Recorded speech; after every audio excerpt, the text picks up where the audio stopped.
নমস্কার বন্ধুরা, চম্পাস কিচেনে সবাইকে স্বাগত জানাই। আজকের রেসিপি হচ্ছে ট্যাংরা মাছের তেল ঝাল। খুব সহজে ঘরে থাকা উপকরণ দিয়ে চটজলদি ট্যাংরা মাছের তেল ঝাল আমি কি করে তৈরি করি, চলো তার রেসিপিটা চটপট দেখে নেওয়া যাক।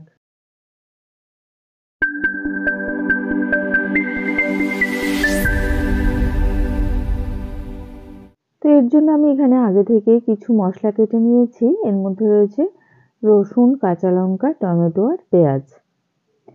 তো আমি কাঁচা লঙ্কা, রসুন আর টমেটোগুলো দিয়ে দিচ্ছি একটা মিক্সিং জারের মধ্যে। খুব সামান্য পেঁয়াজ কুচনো দিলাম। সামান্য জল দিয়ে এবার এগুলোকে বেটে নেব।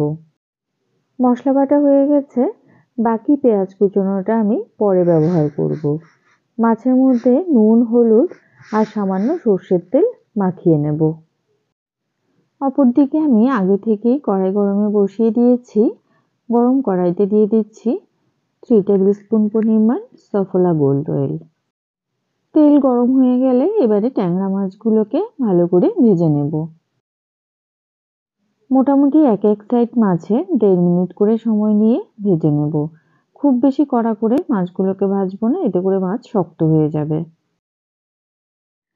ট্যাংরা মাছ ভাজা হয়ে গেছে, এবারে তেল ছেঁকে মাছগুলোকে একটা বাটিতে নামিয়ে রেখে দিচ্ছি। মাছ ভাজার পরে কড়াইতে যেটুকুনি তেল রয়েছে, এই তেলের মধ্যে এবারে দিয়ে দেব খুব সামান্য কালো জিরে আর দিচ্ছি একটা তেজপাতা। 4-5 সেকেন্ড পরে কুচানো পেঁয়াজগুলো দিয়ে দিচ্ছি। 4-5 মিনিট সময় নিয়ে পেঁয়াজগুলোকে এবারে তেলের মধ্যে ভেজে নেব।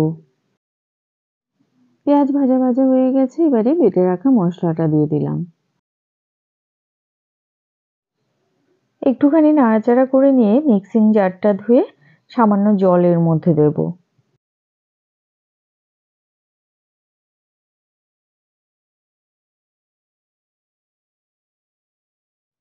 এবারে এর মধ্যে কিছু গুঁড়ো মশলা দেব। সবার প্রথমে দিচ্ছি 1 টিস্পুন হলুদ গুঁড়ো, 1.5 টিস্পুন নুন আর দিচ্ছি 1/2 টিস্পুন কাশ্মীরি লঙ্কা গুঁড়ো আর 1/2 টিস্পুন জিরে গুঁড়ো।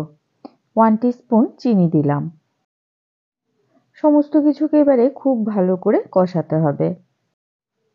মশলা যত ভালো করে কষাবে রান্নার স্বাদ কিন্তু তত ভালো হবে। দেখো মশলার জল শুকিয়ে তেল ছাড়তে শুরু হয়ে গেছে। এবারে এর মধ্যে দিয়ে দিচ্ছি ভেজে রাখা ট্যাংরা মাছগুলো। 1 কাপ পরিমাণ জল দিচ্ছি। আমাদের চ্যানেল চম্পাস কিচেনের রেসিপিগুলো যদি তোমাদের ভালো লাগে তাহলে অবশ্যই চ্যানেলটাকে সাবস্ক্রাইব করে নেবে এবং পাশে থাকা বেল আইকনটাকে প্রেস করে দেবে। এতে করে যখনই আমি নতুন ভিডিও আপলোড করব সাথে সাথে নোটিফিকেশন তোমাদের কাছে পৌঁছে যাবে। ঝোলের সাথে খুব হালকা হাতে মাছগুলোকে ভালো করে মিশিয়ে দিয়েছি। এবারে গ্যাসের আঁচটা হাইতে করে দেব। ঝোল ফুটে উঠেছে, এই সময় চাইলে সামান্য ধনেপাতা কুচনো উপর থেকে ঝরিয়ে দিতে পারো। তো গ্যাসের আঁচটা লোতে করে দিয়েছি আর এইভাবে মোটামুটি আরো 5 মিনিট এটাকে জাল করে নেব।